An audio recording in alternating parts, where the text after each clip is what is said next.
segundo seminário Qualidade dos Serviços e Obras Públicas, a Engenharia e os Desafios do Saneamento, tem o patrocínio da Corsan e do Governo do Estado do Rio Grande do Sul, e apoio do CREA Rio Grande do Sul, Fundação Proamb, DEMAI, ABS Rio Grande do Sul, Sinduscom, Senge Previdência, L Bombas, IMAP, Coester, EBARA, FLIR e JD Construções.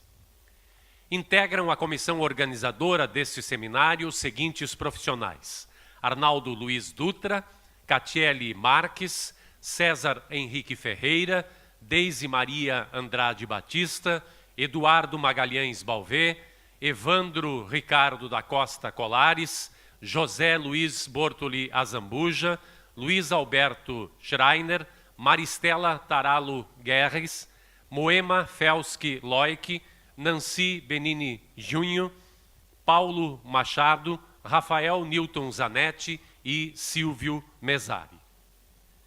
A partir desse momento, nós iniciaremos os trabalhos técnicos do seminário com a palestra magna Desafios da Implantação do Plano Nacional do Saneamento Básico. E convidamos para apresentar este tema o engenheiro Flávio Ferreira Presser. Flávio Ferreira Presser é engenheiro civil, graduado pela Universidade Federal do Rio Grande do Sul e mestre na área de estruturas. Atuou na direção-geral do Departamento Municipal de Água e Esgotos de Porto Alegre, foi professor da Pontifícia Universidade Católica do Rio Grande do Sul e da Universidade do Vale dos Sinos. Presidiu a Fundação de Ciência e Tecnologia e a Fundação Estadual de Proteção Ambiental. Flávio Presser é o atual presidente da Companhia Rio Grandense de Saneamento Corsan. Com a palavra, então, para a sua apresentação, o engenheiro Flávio Ferreira Presser. Bom, primeiramente, bom dia a todos, né? Agradeço o convite de poder aqui, enfim, dar um pouco da minha opinião sobre o setor de saneamento atual, sobre o momento atual do saneamento, né? Primeiramente, queria cumprimentar o presidente do Senge, o Alexandre, também o vice-presidente, o Pedro Biche, que comigo dividiu em eras passadas a diretoria do sindicato, isso na década de 70, né, e não nos deixa mais mentir a idade, né? Enfim, o Pedro foi presidente, eu fui vice, fui tesoureiro do sindicato também, fato que muito me orgulha e também me auxiliou muito nas minhas atividades públicas, né, o fato de ter passado por essa convivência, essa experiência sindical, né. Também a Nancy, que é responsável pela organização aqui do evento, enfim, colegas da Corsan, o Elisandro, que me substituiu no DEMAI, né, para o qual eu entreguei o bastão de saneamento aqui da cidade de Porto Alegre, né, meus colegas da Corsan, meus ex-colegas do DEMAI, vice-presidente do CREA, enfim.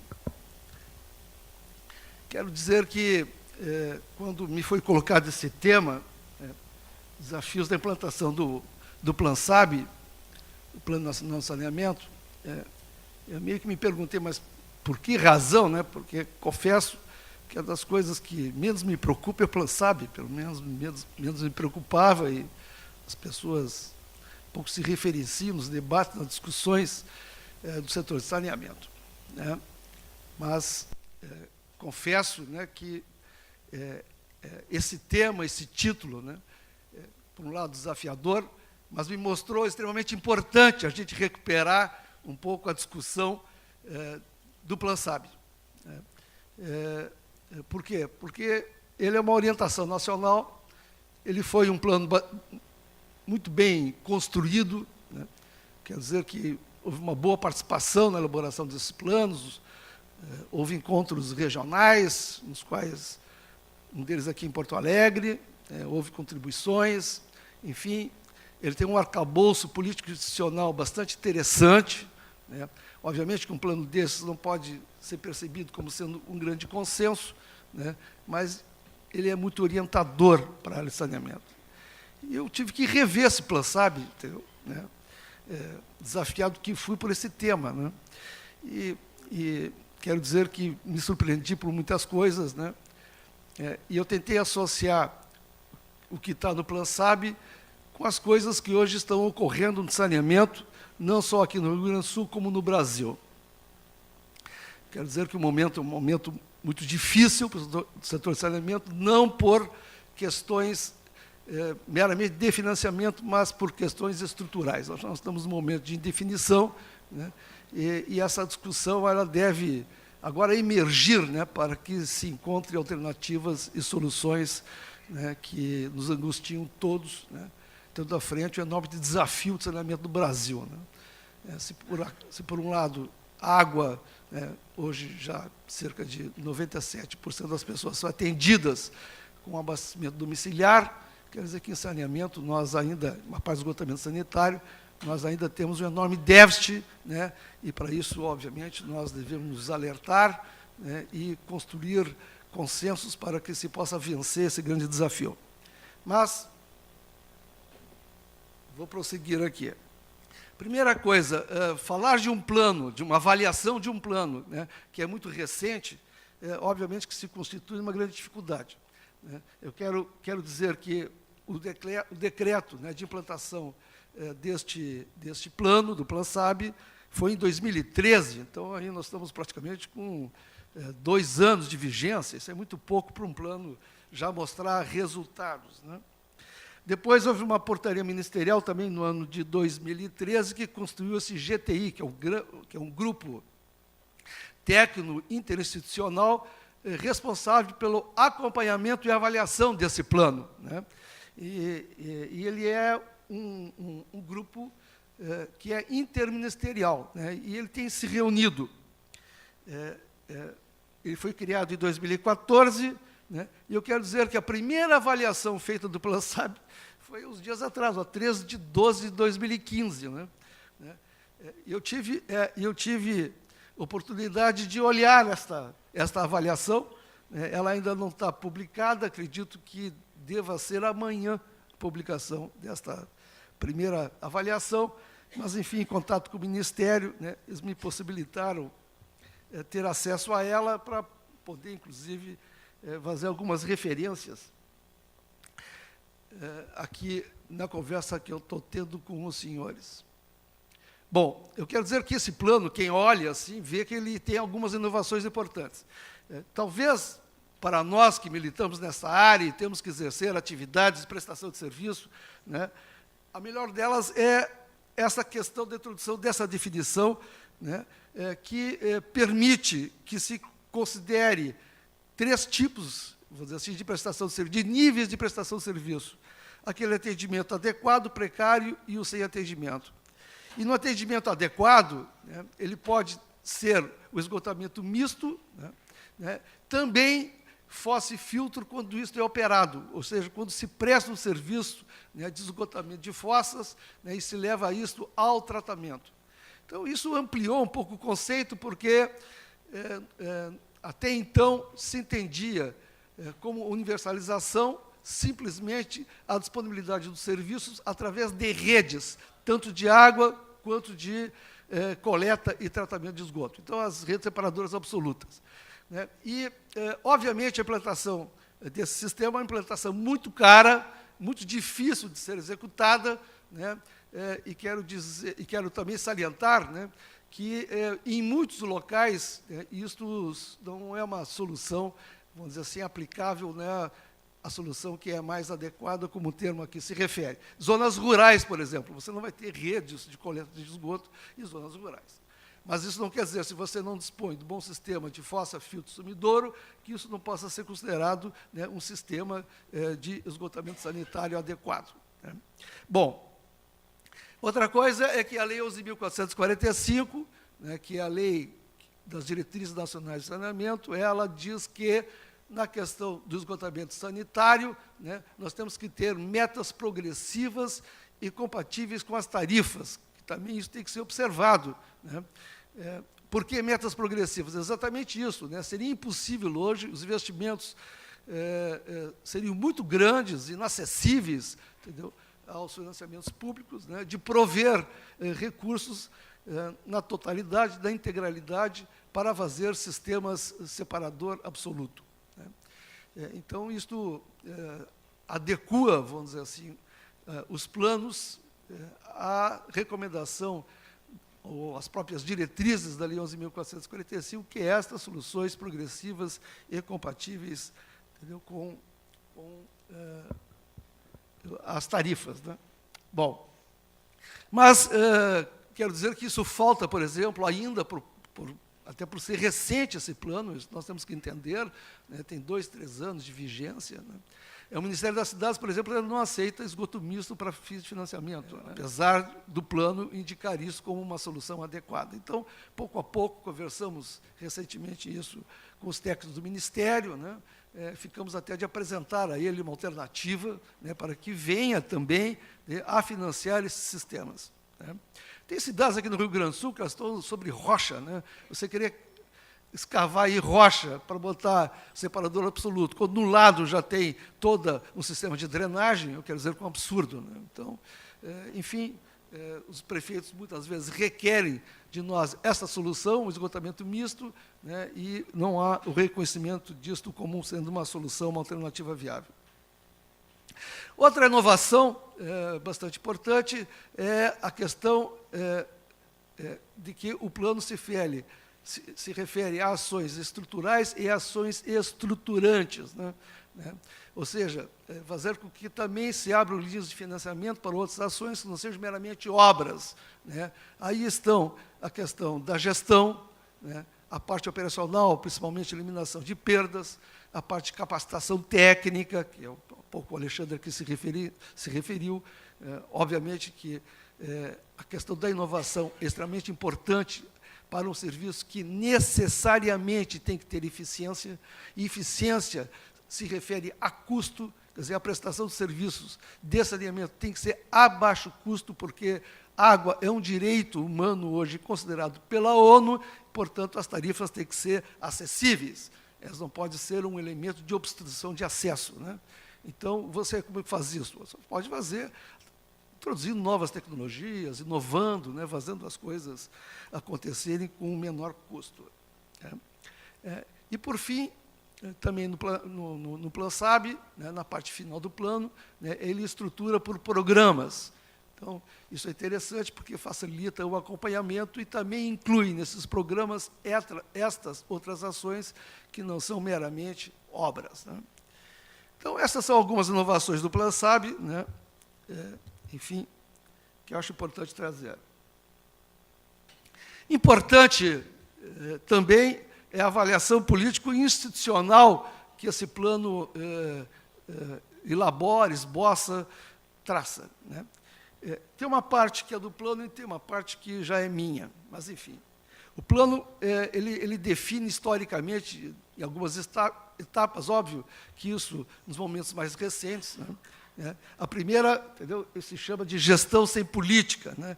Aquela década do fim do Plano NASA e do fim do BNH, entendeu, onde a área de saneamento, né, ficou basicamente órfã, né? Não tinha nenhum órgão, né, que fosse diretamente responsável por isto, né? Então, havia uma pulverização de recursos, havia também uma superposição de competências, né? Várias instituições ficaram responsáveis, havia uma segregação dessa atividade, né? Isso, obviamente, criou aí entropias significativas, né? Também os interesses corporativistas, entendeu, se avolumaram durante esse período, exatamente pelas ausências de políticas, né, e que refletissem interesses mais sociais, né, e também a questão da disputa da titularidade, né? Aí, com o fim do Planasa, o fato é de que a disputa, né, entre titularidades municipais e estaduais, né, começaram a se colocar na ordem do dia, né? Uma segunda etapa é essa da luta das privatizações, isto já é na década de 90, né? Então teve várias iniciativas, né? Enfim, tinha uma concepção, né, durante o governo Fernando Henrique, né, de modernização da máquina administrativa, enfim, né, onde havia um compartilhamento de responsabilidades entre setor público e setor privado, né? Foram encaminhadas algumas propostas de mudança na legislação, fazendo com que a área de saneamento se abrisse ao capital privado, né? Isto acabou fazendo o quê? Acabou juntando, né, aqueles que antigamente se opunham na etapa anterior. Aí tanto as companhias, né, quanto os prestadores municipais se uniram para derrotar a lei da privatização, né, porque, obviamente, os interesses ali, além de interesses, obviamente, corporativos, de interesses sociais embutidos, conceitos ideológicos, enfim, né, essa foi uma etapa bastante caracterizada, né. Então, aí houve uma certa unificação temporária, entendeu, daqueles que militavam no setor. O terceiro etapa seria esta, que é a prevalência das forças inerciais, né? O Leo Heller, que conduziu hoje ele é assessor da ONU, né, para assuntos da área de saneamento, o Ban Ki-moon. Eu quero dizer que ele introduziu esse conceito que eu acredito muito peculiar, muito importante, que é da dependência de trajetória. Era uma certa inércia que tem em você promover mudanças, entendeu, no setor de saneamento. Não é só no saneamento, obviamente, mas ele identificou isso na área de saneamento, né? Hoje se chama isso de resiliência, né? Hoje é uma palavra da moda, resiliente, ou seja, né, você tenta mudar e as coisas retornam e não vão, né? E aí a coisa mais ou menos assim, panos quentes, deixa a coisa como está, né, não vamos nos estressar, enfim, né, que é uma parte que ele chama aí de forças inerciais, né, que foi depois da questão da privatização, da luta contra a privatização, nenhuma mudança, nenhuma outra questão ocorreu, né, vamos dizer assim, a palavra de ordem era não mudar, essa foi a verdade, né? A manutenção das formas institucionais originais. Então, continuou, voltou. Nada alterou do ponto de vista da prestação de serviço, né? Novas regras não foram colocadas, né? Não existiu nenhuma diretriz nacional distinta, né? E voltou-se ao passado, ao fim do Planasa e ao fim do BNH, ou seja, da gestão sem política. Depois veio a trajetória da mudança, que assim ele define, né, que é a edição da Lei 11.445, em 2007. Né? Esta lei realmente ela veio inverter o sentido de saneamento, botou o setor de cabeça para baixo, né? Enfim, a titularidade, como na Constituição, ela toda foi preparada, para nós termos aqui um regime parlamentarista e de presidencialismo. Na Lei 11.445, ela foi toda preparada para ser municipalista, mas acabou não sendo, porque aí foi um grau de divergência muito grande, né? Para poder fazer a lei passar e aprovar no Congresso, não se discute a titularidade, deixa ela implícita como se fosse uma titularidade municipal. Mas, se você lê o texto da lei, você percebe que realmente era toda orientada para ser uma titularidade municipal, apesar de ter grandes conflitos e contradições no texto da Lei 11.445. Alguns deles até vou aqui indicar. Então, começou a haver um processo de descentralização desses serviços, né? A grande inovação disto é que os municípios passaram a ter responsabilidades diretas, né, sobre o setor de saneamento, entre os quais a elaboração dos planos municipais de saneamento básico, né.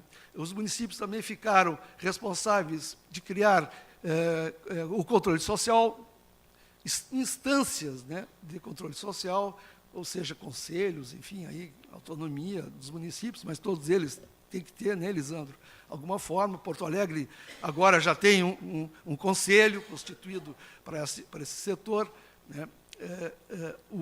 As prefeituras também elas são responsáveis, elas têm seus afazeres, entendeu? Na parte que diz respeito às legislações complementares, para fazer com que esse setor tenha funcionalidade, né? Você tem que estabelecer a obrigatoriedade das ligações, por exemplo, de esgoto, enfim. Tem várias responsabilidades que foram delegadas, entendeu, aos municípios, e, obviamente, que isso trouxe, se não uma descentralização na prestação de serviço, houve uma descentralização do ponto de vista das orientações políticas do setor, né? Essa foi a grande mudança. Mas eu quero dizer que, mesmo com a Lei 11.445, trazendo essas inovações, enfim, poucas mudanças ocorreram. Então, eu quero dizer que a dependência de trajetória ainda continua sendo uma característica desse modelo, né? As coisas mudaram, mas não mudaram. Continua todo mundo discutindo, a disputa entre companhias estaduais e municipais está lá, regiões metropolitanas, entendeu? A coisa não está definida, né? Duas experiências de buscar fazer uma legislação nessa área, né, acabaram não dando certo. A de São Paulo, né, porque a Prefeitura de Santo André entrou como ADIM, né, ali uma disputa política entre PSDB, entendeu, e PT, e Salvador o inverso, né? Quer dizer, Salvador também tentou disciplinar a questão do compartilhamento de responsabilidades da região metropolitana, né? Aí o governo era do Jacques Wagner, do PT, e a Prefeitura de Salvador, entendeu, era comandada pelo PSDB, né? E, enfim, também arguiu uma ADIM, e as duas ainda está judicializado, não tem ainda um resultado, né? Enfim, então, quer dizer assim, as tentativas, poucas que foram feitas, acabaram não tendo êxito, né? Não implantando algum modelo que se pudesse ser referência. Então, eu quero dizer que uma nova etapa, que eu digo, é a da incompletude e da instabilidade institucional.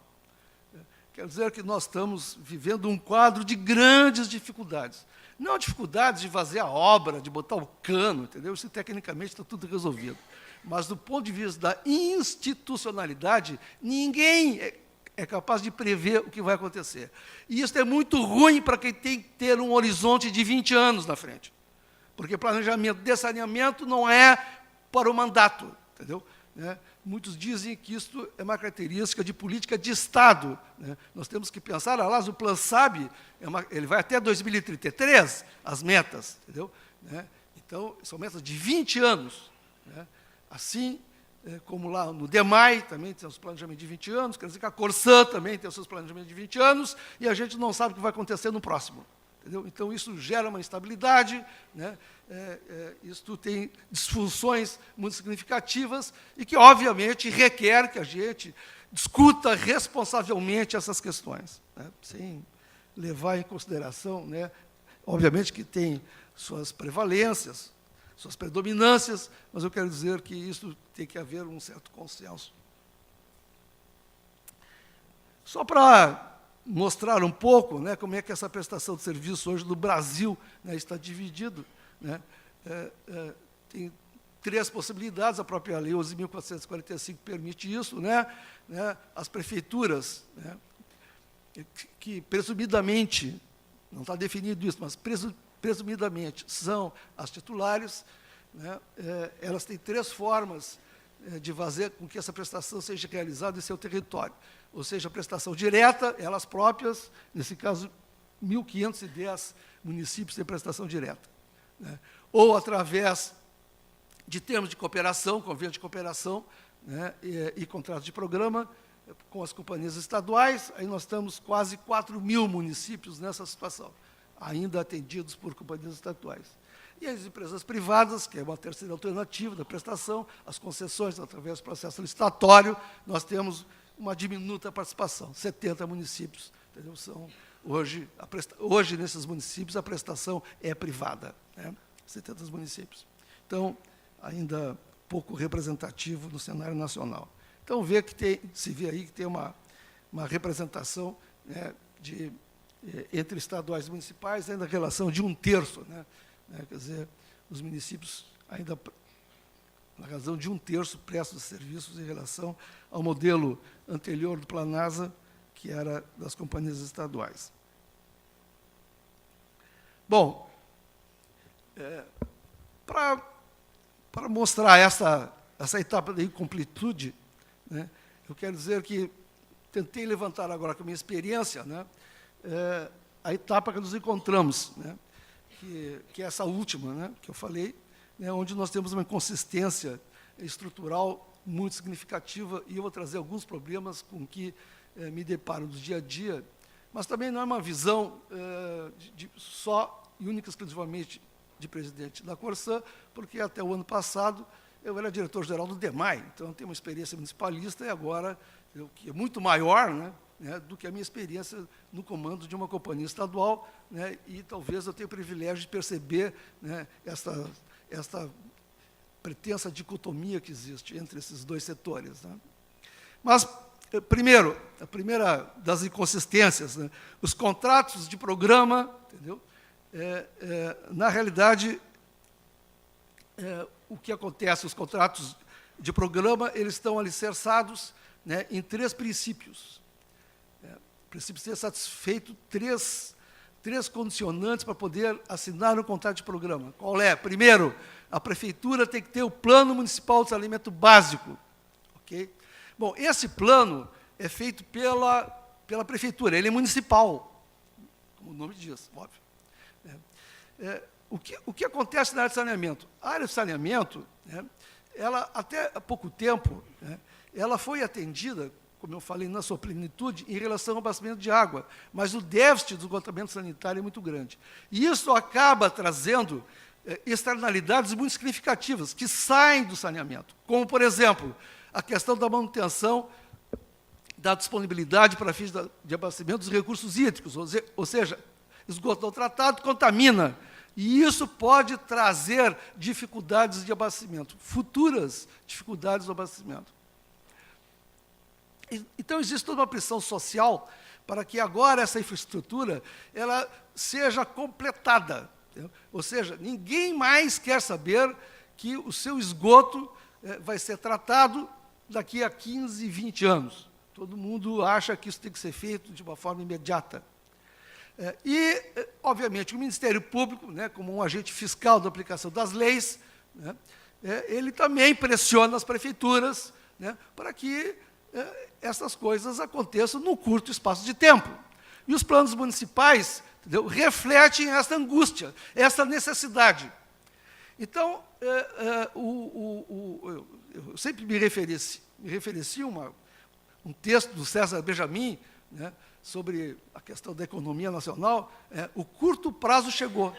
Quer dizer, desculpe, o longo prazo chegou. Ou seja, não dá mais para empurrar com a barriga esse troço, porque o Brasil é o país do futuro, lá adiante vamos fazer, etc. A questão é que o longo prazo chegou, agora as coisas realmente se colocam diante dos seus conflitos, e precisam ser resolvidas. Os planos municipais refletem isso. Eu fiz só para título de exemplo, entendeu? Eu peguei na região metropolitana 16 cidades que compõem aqui o nosso sistema na região metropolitana, 16 cidades. O valor em si não quer dizer muito, eu quero, porque para se promover hoje a universalização dos serviços no Rio Grande do Sul inteiro, considerando a condição de separador absoluto, isso seriam necessários 10,5 bilhões de reais. Se nós considerarmos formas alternativas, isto vai para cerca de 7 bilhões de reais, que é o nosso planejamento, já considerando formas alternativas de tratar o esgoto. Ou seja, através de sistemas mistos e através de fossas filtros,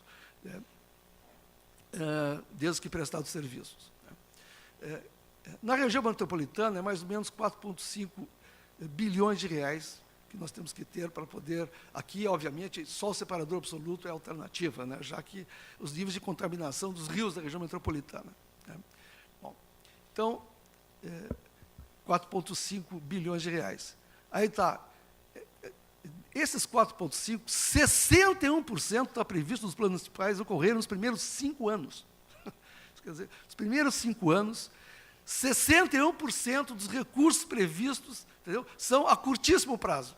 Isso reflete o que eu falei há pouco, as pressões. Entendeu? Só que isso traz, obviamente, por outro lado, o fato de se ter ou não recursos necessários para atender essa demanda. E isso teria que estar resolvido no segundo condicionante de um contrato de programa, que é o estudo de viabilidade técnica, econômica e financeira. Só que o estudo de viabilidade econômica e financeira, quando ele é feito, geralmente ele não é feito, mas quando ele é feito, entendeu? Ele desconsidera gastos que sejam gastos de custeio e manutenção desse sistema. Basicamente, são recursos. A tarifa pode fazer, lógico, se fizer só investimento, faz. Mas não é só investimento. Né? Eu quero dizer que o ROP da Corsã, entendeu, é superior a 70%. Né? Então, nós temos custos operacionais, e à medida que vai se implantando novas redes de esgoto, mais custos operacionais, quer dizer, mais verba de custeio teremos, menos investimentos. Então, a coisa não está casando. Né? O violão com a gaita aqui não estão afinados. Então, esta é uma dificuldade. Né? E ainda mais, os nossos contratos de programa, eles são para 25, 30, 35, até 40 anos, como agora firmamos com Viamão. Okay? São de longo prazo. Só que a própria lei diz que em 4 em 4 anos vão ser revisados os planos municipais. Agora, acreditem vocês que o prefeito vai revisar o plano para pior? Ele vai piorar ou vai ser pressionado para melhorar? Não, agora eu vou apresentar um melhor do que o outro, entendeu? Obviamente, tem uma sucessão de 4 em 4 anos, vai ser outro prefeito, vai dizer, não, o outro, entendeu, não foi ousado, entendeu? O outro prefeito, na verdade, não atendeu o reclame da sociedade, vai fazer um bom discurso, melhor discurso, e um plano municipal, entendeu? Ainda mais otimista. Então, mas os contratos são de 30, 40 anos, como é que você compatibiliza uma coisa com outra, se no meio do caminho você tem as mudanças no planejamento? E quem olha isto? Quem tenta conciliar essas coisas? Quem intermedia isto? Ninguém. Ninguém. Porque o plano é municipal, o contrato é com o município, entendeu? Se você pode fazer ou não pode fazer, isso fica para depois, entendeu? Com a agência regulatória. Seria o papel dela, fiscalizar a execução ou não, ou o Ministério Público, que vai judicializar, vai entrar na justiça dizendo não cumpriu com o contrato de programa, não cumpriu com o plano municipal. E aí, rompe o contrato? É isso? Entendeu? Com que estabilidade vai se gerir um compromisso de longo prazo? Então, essa é uma grande dúvida que eu tenho. Outra questão é o princípio da colaboração federativa, né, e o conflito entre a regionalização e a municipalização. Então, todos os documentos, né, dizem respeito a de que não pode se sobrepor interesses locais a interesses regionais. Bom, isso é então, o Pedro aqui, que é da Metroplan, trabalhando um pouco sobre esta área, e tem uma enorme dificuldade de a gente fazer isso, mas teremos que encontrar, entendeu, uma visão que seja unificadora, porque o princípio constitucional é da colaboração federativa. E a Lei 11.445, ela traz coisas nessa direção, e o Plano Nacional de Saneamento, o PlanSAB, ele só fala nisso. Ele fala na colaboração entre entes federados para que o saneamento possa ser resolvido. É uma condicionante do plano, que haja colaboração. E só pode ser assim, quem não enxerga isto e vê isoladamente interesses locais e interesses, só faz o conflito. Não consegue, na verdade, formar um consenso. Por exemplo, os planos municipais, eles têm que ser compatíveis com os planos de bacia hidrográfica, está na lei. Então, o plano municipal não pode ser feito sozinho, ele tem que ser feito de acordo com a bacia, onde o município se situa. Mas só que nós temos, eu não sei, aqui são 25 comitês, bacias hidrográficas, né? Desses 25, 8 têm planos de bacia, só 8. Os outros não têm plano de bacia. Como é que tu vai conciliar um plano municipal com um plano de bacia, se o plano de bacia não existe? Então, não tem como fazer isso. Portanto, né, urge a necessidade de que esses comitês sejam fortalecidos e que se constituam os planos de bacia para que se possa fazer, então, uma reorientação dos planos municipais. Mas está aí, a própria lei, ela vê a necessidade de você fazer a regionalização do próprio planejamento. Né? Outra questão, entendeu, que diz respeito a esse conflito entre regionalização e municipalização, tá bem. Então, tem os grandes municípios. Os grandes municípios, quando sentam na Corsã, comigo agora, primeira palavra de ordem, eu quero romper, segundo o que me oferece. Então, só que que existe um pacto federativo, porque isso é possível quando você tem uma escala econômica eficiente para poder fazer o serviço. Porto Alegre tem. Porto Alegre tem. Tem 1.400.000 habitantes. Mas Bossoroca não tem. Tio Hugo não tem. Arroio do Padre não tem. Travesseiro, Gaurama, Jaquirana. Quero ver quem quer prestar serviço em Jaquirana, sozinho, isoladamente em Jaquirana. Então, essa questão tem que ser pensada do ponto de vista do Estado. Como é que esse serviço pode ser prestado, já que ele é universal, a todos? É isto. Segundo, associado a isto, o Rio Grande do Sul, nas regiões abastecidas, nas cidades abastecidas pela Corsã, ela tem uma tarifa única. Tarifa única. Tarifa única, por que a tarifa única? Isso está herdado lá do passado, né? Isso é uma dessas resiliências. Muda tudo, mas a tarifa não muda. Porque ninguém quer discutir tarifa. Isso é verdade. Porque só dá incômodo, né? Ninguém vai discutir. Na realidade, sentam ainda, querem que haja uma redução tarifária. Isso sim. Agora, de aumentar a tarifa, não. Então, o que acontece? O subsídio cruzado é exatamente o conteúdo social do serviço. Ele está expresso ali. É a questão da equidade. Senão, você não vai ter como prestar serviços eficientes e equânimes em determinadas regiões do Estado, que são aquelas, entendeu, das microcidades. Então, a solidariedade está implícita no conceito. E isso, obviamente, que precisa ter uma solução. Então, os grandes municípios, obviamente, quando eles saem, eles acabam fazendo com que tenha uma aplicação tarifária maior, né, porque nós precisamos de recursos para manter a companhia, vai ser maior para as menores. Então, isso tem que ficar claro, isso tem que ficar pactuado, entendeu, na localidade. E não simplesmente achar que eu resolvi o meu, entendeu, e agora o governo do Estado que resolva, entendeu, as dos menores. O governo não tem dinheiro e não vai fazer transferências voluntárias para a Corsã nunca. Na verdade, ele é o nosso sócio majoritário, né? E, na verdade, hoje, o governo mais precisa participação nos nossos lucros do que, na verdade, ainda ter despesas com a Corsã. Então, vamos tirar da cabeça a possibilidade de que o Estado vai aportar recursos tributários, subsídios diretos, para fazer a manutenção e os investimentos necessários na área do saneamento. A titularidade municipal e o custo de transação é outra questão. O que é o custo de transação? É o custo que é um custo não tarifário, não é elegível. Então, hoje, para você, como o dono do negócio é o município, não é mais a Corsã, é o município que é o dono do negócio, ele tem o plano municipal, vai fazer o contrato, né, Pedro? Vai fazer o contrato, ele senta na tua frente e diz, opa, para cá, uma crise financeira em todos os entes federados, União, entendeu? 140 bi de déficit, Estado, 5,3 bi de déficit, município, eu não sei, aí cada um tem o seu, mas todos têm o seu déficit. E cada vez mais pressionados a realizar coisas, né? Porque o Pacto Federativo é assim, quem ganha faz menos, né? E quem menos ganha faz mais. É mais ou menos isso, uma pirâmide invertida, né? Então, os prefeitos dizem, bom, agora é uma oportunidade de eu conseguir alguma coisa para o meu município. Ok? Qualquer prefeito faria isso, não estou falando mal do prefeito, mas ele faz isso. Eu quero saber.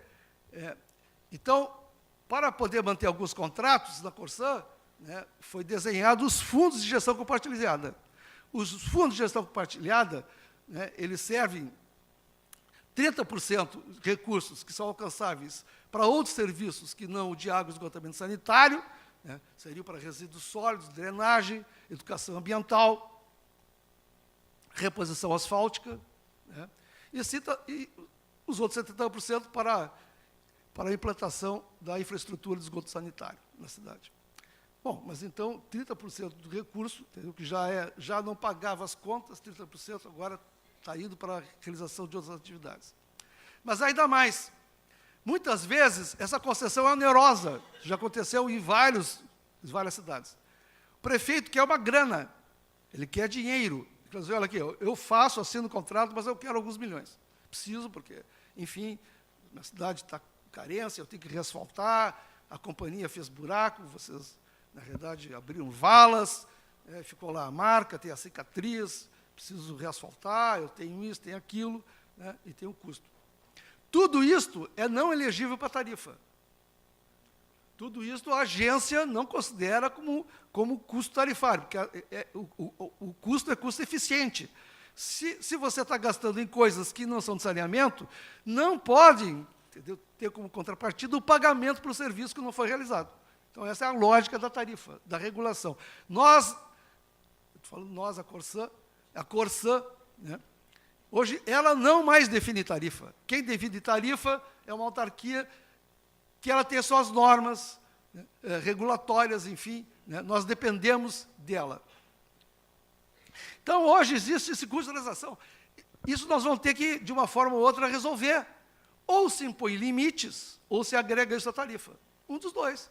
Ou vai ter que ter uma lei que diga que nos contratos de programa não poderá haver, né, nenhum dispêndio, a não ser na área por sendo contratado, uma trava, porque já não pode proibir na livre negociação que haja isso, né? Então, tem que existir algum diploma legal, uma referência, enfim, né, que traga limites, entendeu, a essa negociação. A outra é a titularidade integral dos serviços pelos municípios e a visão compartilhada dos interesses do STF. Isso é um grande conflito. Falei agora 2 casos pretéritos que tentaram resolver isso e não tiveram sucesso, né? Isso é uma coisa que também está trazendo grandes dificuldades para nós, porque existe aí, obviamente, um fator pedular, né?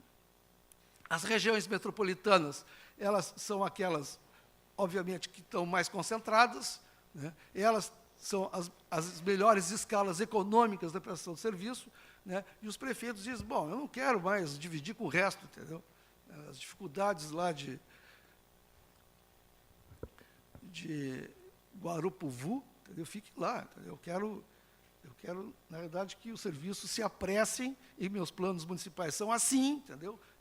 Os recursos todos têm que ser reinvestidos aqui no município, né? E eu quero encontrar alternativas que não sejam, entendeu, fazer essa divisão, esse compartilhamento de responsabilidades, né?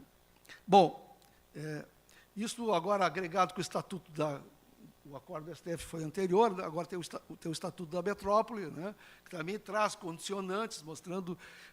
e o que se vê nessa questão? É que isso é um falso dilema, porque o que diz o STF? Né? O STF diz que funções públicas de interesse comum, entendeu, elas devem ser, a titularidade desses deve ser feita através de uma autarquia autônoma, entendeu, que represente equilibradamente os estados e os municípios. Isso não existe no Brasil, entendeu? Isso existe na Alemanha. A Alemanha tem entidades de representação regional, né, que não têm obrigações de fazer, mas têm obrigações de gerenciar, que faz os municípios.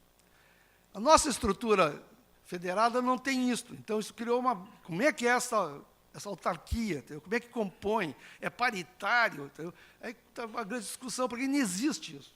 Não tem essa previsão na nossa Constituição. Então, isso trouxe uma dificuldade maior. Mas é que as pessoas, quando falam em saneamento, né, pelo menos as autoridades públicas, né, elas pensam o quê? Bom, aí tem um serviço que é remunerado. Ou seja, é um serviço que tem retorno. E esse retorno pode ter sobra. E me interessa as sobras, porque eu estou numa crise da economia. Então, o que acontece? As pessoas só olham na prestação de serviço e não vê as funções distintas que o saneamento tem. Funções que absolutamente indiscutíveis, que são de interesse comum. Planejamento, falei há pouco. Planejamento de interesse comum, essa função. Se o planejamento é feito, a fiscalização para a execução desse planejamento tem que ser comum. Como é que vai fazer? Tu vai fazer o planejamento regional e vai fiscalizar só a tua cidade? Não, tem que pegar a região inteira para ver se o planejamento foi adequado ou não. A questão da regulação. A regulação também não pode ser local. Se o planejamento se a tarifa é regional, Obviamente que a agência também tem que ter essa abrangência regional. Como é que você vai ter uma tarifa regional e as agências locais? Não dá, não ia funcionar, ok? E o serviço? Bom, o serviço tem que discutir. Tem serviços que são de características locais e tem serviços de características compartilhadas. Alvorada Viamão. Não tem interesse local. O prefeito, inclusive, na discussão, queria que o município de Viamão tivesse provimento de um sistema único só para ele. Isso é impossível. Por quê? Porque o esgoto sanitário de Viamão é tratado em Alvorada. Nós não vamos fazer uma outra estação, gastar mais para uma coisa que não é necessária, só para dar isoladamente a visão da capacidade do município, entendeu? Dialogar melhor nos contratos, para não precisar depois, entendeu? Se que romper, fica mais fácil, entendeu? Pela instabilidade, a visão é esta, nada é seguro. O contrato é dia 30, mas eu posso romper amanhã, se quiser. Né? Então, quero dizer que esta... e tem coisas que, obviamente, são locais. Porto Alegre tem um sistema que é próprio, não depende dos outros. Bom, porque abrir rua, consertar cano, isso aí, para mim, obviamente, que é de caráter local. Mas tem que sentar e definir essas coisas. Enquanto estiver indefinido, ninguém sabe exatamente como se comportar perante essas novidades que estão existindo no setor. E a inércia, entendeu?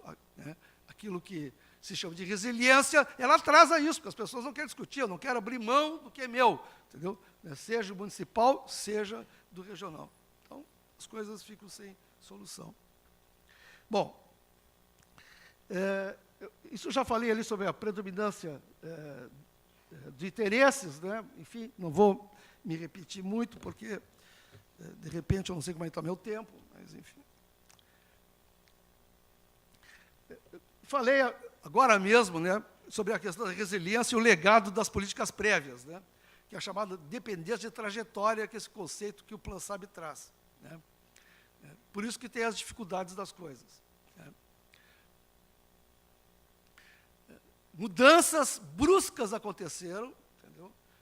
Creio que todo mundo já se deu conta dessas mudanças, entendeu? Mas ninguém quer mudar. Essa que é a verdade. O que é meu, o que é teu, é teu. Entendeu? Ou, do tipo assim, eu só vou olhar, entendeu, para o meu concorrente, já que é concorrencial a prestação de serviço. Ok? Eu vou olhar agora para o meu concorrente. Entendeu? Se o meu concorrente for no privado, eu vou fazer um projeto de lei complementar acabando com a privatização. Não pode mais privatizar. Aí eu fico legal. Fico sem concorrente, monopólio, bonito. Bonita solução, eu reservo o meu. Aí o municipal, entendeu, olha aquilo, dizendo, não, no meu já estamos organizados, não pode mexer aqui, etc.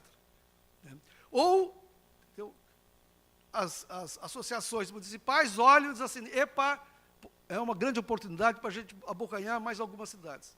Quero saber quais. Tem que dizer quais. Entendeu? Quais as cidades que, na realidade, vão ser propensas à municipalização para poder fazer todo esse regramento diferenciado. O cálculo da tarifa, recalcular a tarifa, entendeu? Redefinir, entendeu? O que pode ser compartilhado ou não. Entendeu? Enfim, tem áreas, tem municípios, aqui da região metropolitana, por exemplo, entendeu? Que eles não têm nenhuma fonte de abastecimento. Todas as fontes de abastecimento, entendeu, estão em municípios distintos. E ele quer se isolar. Eu quero saber como. Não tem. Então, eu não tenho muita preocupação com isso, porque a Corsan vai continuar prestando serviços. Aliás, é o que acontece na Europa, né? A Europa até tem isso, né? Serviços na alta e serviços na baixa. Na alta é o Estado e na baixa o município. E lá, em alguns desses municípios, nós vamos oferecer serviço na alta. Vou vender água tratada para a prefeitura. Quer dizer, eu não vou perder mercado. Entendeu? Eu só simplesmente não vou mais prestar o serviço de recuperar cano, ler hidrômetro, etc, etc.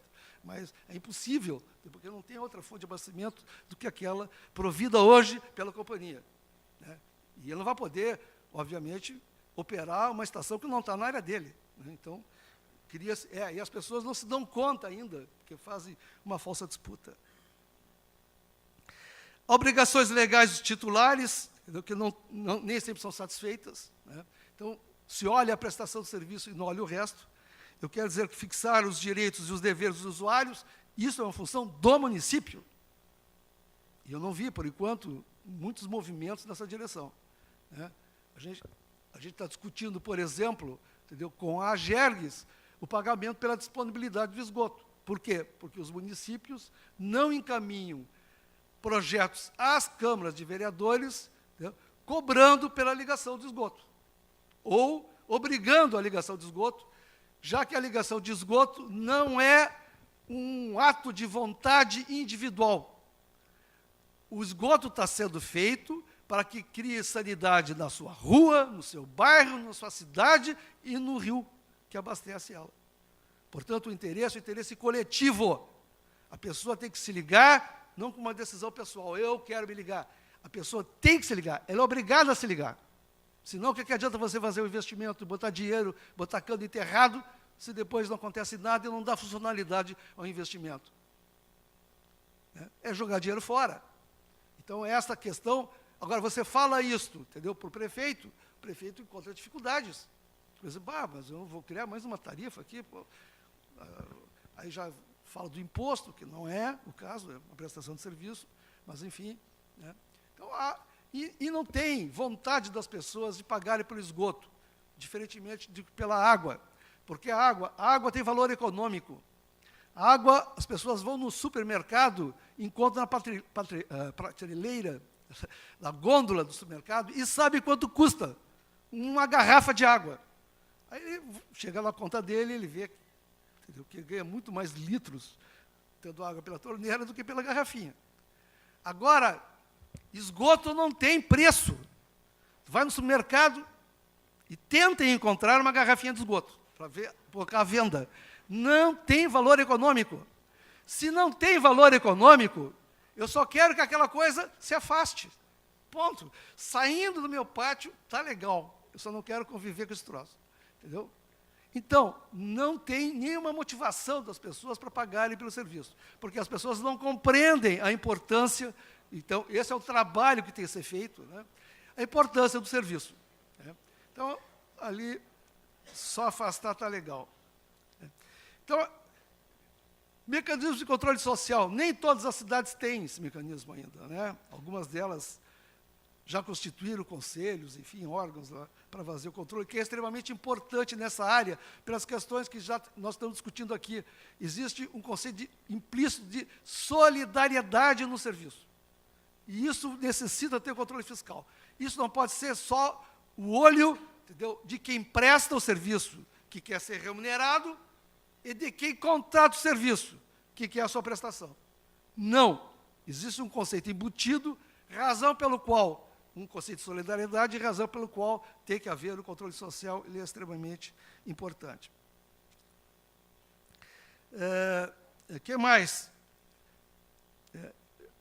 Muitas vezes, nós estamos deparando com isso, tramitação lenta, né, dos planos municipais de saneamento básico, né, nas câmaras de vereadores, por uma questão meramente eleitoral, e que caracteriza o serviço de saneamento na América Latina. Na América Latina, o reconhecimento da função social do serviço é declarado, todo mundo sabe, todo mundo tem enche-a-boca. Qualquer setor, quando fala em saneamento, ele fala nas consequências sociais do serviço. É declarado. Agora, os políticos, nem sempre. Às vezes, tu esconde, entendeu? Então, essa questão das ligações de esgoto, não toco, não vou falar sobre isso, porque politicamente isto é ruim, eleitoralmente não é bom, eu vou perder. Então, ou o uso, entendeu? Não, eu quero fazer um uso político da organização que presta serviço, entendeu? Eu quero, na realidade, ir lá, fazer um discurso para as pessoas, inaugurar uma obra, entendeu? De repente, juntar lá alguns elementos que possam me favorecer. Então, isso nunca é declarado. Agora, o social sempre é. Então, essa é uma questão que é um problema do setor, isso nós não vamos resolver, isso é assim mesmo, faz parte da vida, da democracia assim, entendeu? Mas a gente tem que entender, né, que tem custos políticos do setor. Isso sim a gente precisa saber e conhecer, para tentar, inclusive, minimizá-los, se não se pode eliminá-los. Então, o que eu estava falando aqui, muitos planos municipais, entendeu? Hoje eles ficam lá porque o cara não quer aprovar, a Câmara de Vereadores, quando o prefeito não tem maioria, não quer aprovar, para não dizer que ele fez, para deixar eles, teu tu não fez, tu não completou. Ou coisas do tipo, né? Que ele sabe que o plano municipal vai ter um contrato de programa, e o contrato de programa prevê lá uma cláusula indenizatória, o prefeito vai ganhar, nós estamos um ano pré-eleitoral, vai botar 1, 2, 3, quantos milhões de reais, entendeu, na caixa da prefeitura, então eu não aprovo para ele não ter o dinheiro, para ele não fazer a obra. Bom, então tem várias consequências aí que vão atrasando esse processo. E a questão das agências reguladoras,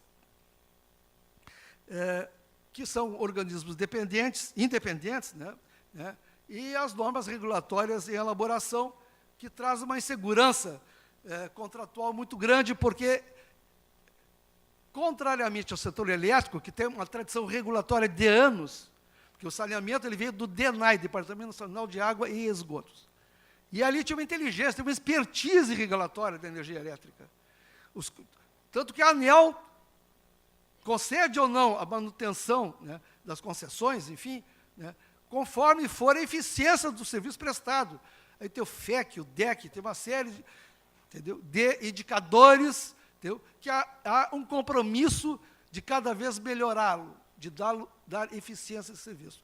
Enfim, tem uma inteligência regulatória. O saneamento não tem, é muito recente, né?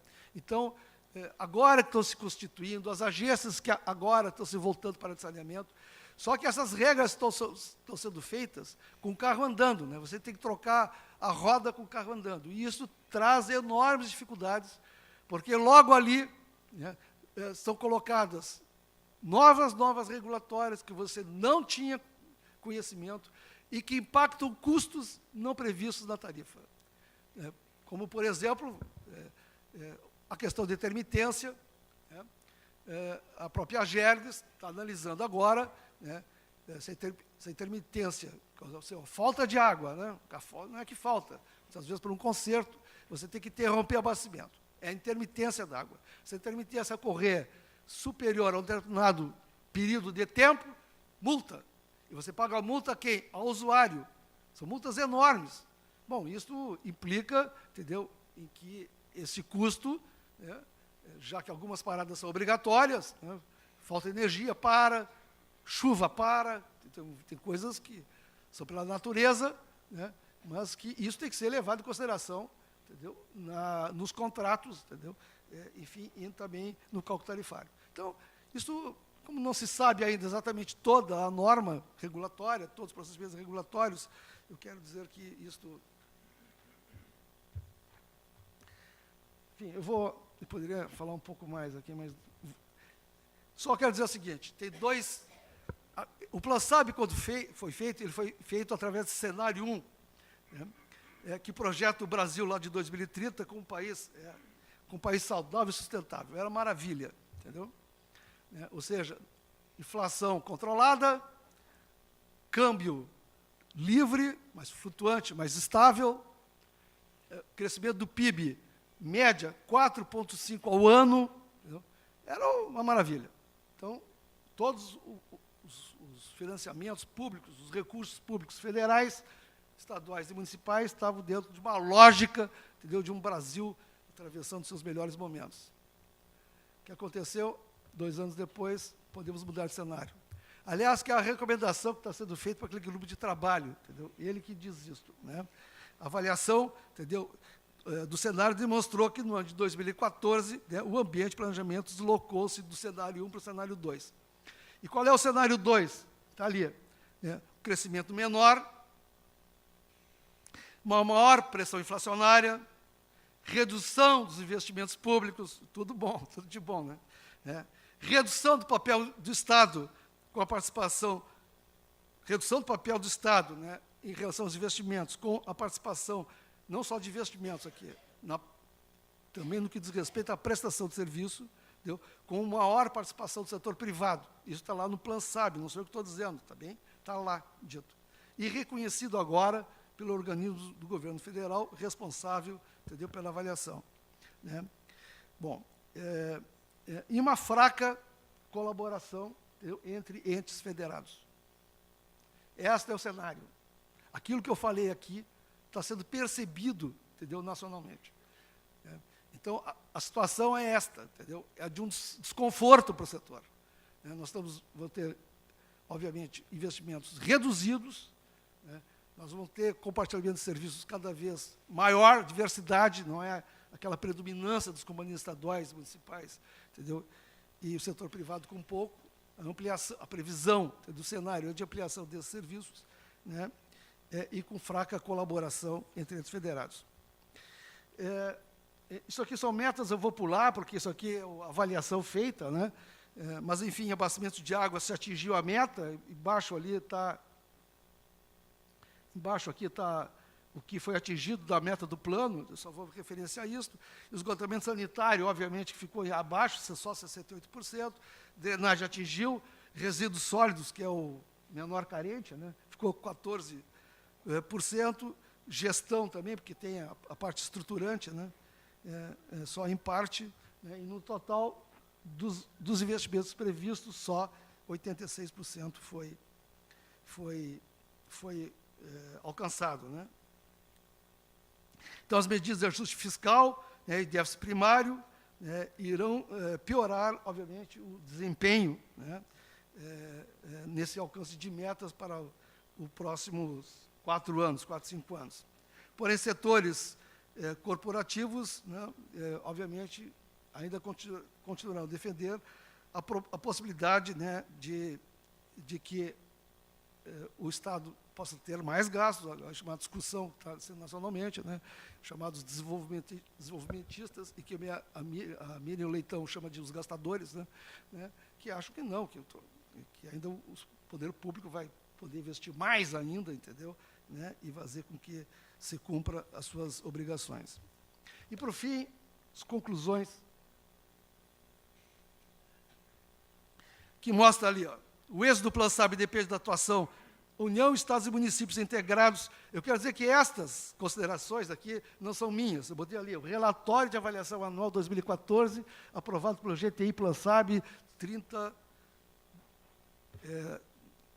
de 11 de 2015, quando foi concluído. Ele foi aprovado dia 13 de 12. Né?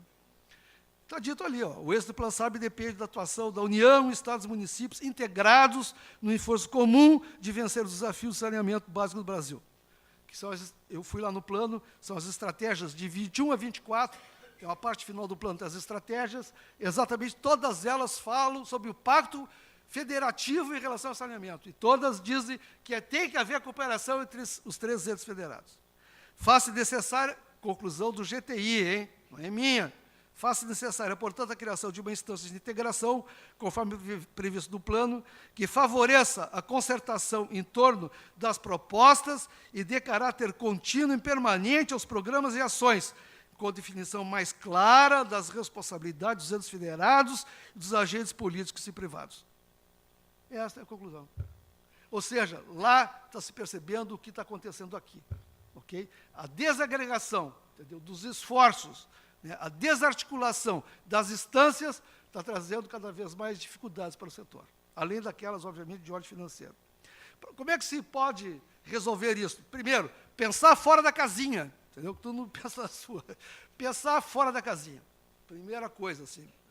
Segundo, novos arranjos institucionais. Nós temos que fazer isso, novos arranjos institucionais. Como é que nós podemos resolver esse problema?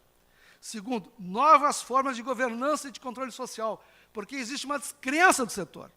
Todo mundo vem e diz, vocês faz o plano, contrata, e depois diz, vocês não vão conseguir fazer. Você, pô, mas tu fez o plano e tu contratou, agora não adianta chorar, entendeu? Agora acredita. Mas tem uma falta, Alexandre, desconfiança do setor. E você, para devolver a confiança, não adianta nós dizermos, confie em nós.